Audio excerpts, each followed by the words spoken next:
Good morning, Idaho. It is 5:46 now on this Thursday morning. Not much change expected in the forecast. In fact, we could stay with this blocking high pressure ridge through the end of this month. It is keeping things very dry, so unfortunately this is bad news for farmers, skiers, and snowboarders, but it will also warm our temperatures up a little bit. And we've seen that through the last couple of days. Taking a look at those national highs, 45 was what we hit in Boise yesterday, and normal for this time of year, we should be closer to the mid-30s. 37 degrees is our average temperature. Check it out. 73 in San Francisco. That did hit a record for that day. That is the all-time high in the San Francisco area. It's keeping things nice and dry, even in San Francisco, if you can believe it. Where is the cold air? Where all of this purple and pink is. Duluth hit a high of 11 degrees yesterday. So if you're a fan of the warmth or at least the milder temperatures, then you're really liking our forecast for right now and not expecting much change. Now, cold mornings though, because it is very clear outside. And as I mentioned, full wolf moon that peaked last night. So you will get a lot of radiational cooling. These temperatures are below freezing.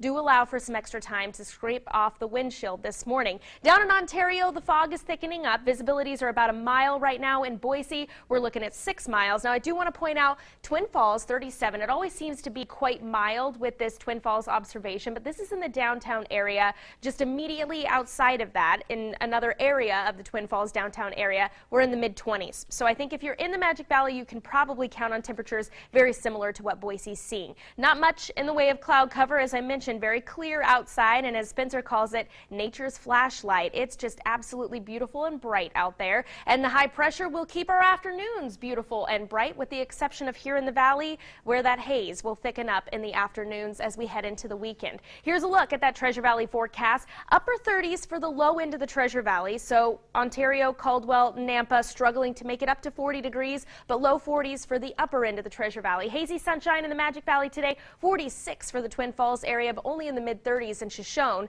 Take it up into the mountains. Again, beautiful conditions. You cannot beat the mountain forecast for the next few days because that warm layer of air is there. However, you take a look at those highs in the Long Valley, 30 degrees for McCall, Cascade, and Donley today, so we're not expecting any of that snow to melt off. Gorgeous corduroy conditions up on the slopes, and that's the same story for Sun Valley as well. Quick look at my on your site extended forecast. Again, very consistent, not much change expected, but I will keep an eye on the air quality for you, which today has dropped into the yellow or moderate category. Spencer, Rachel. All right.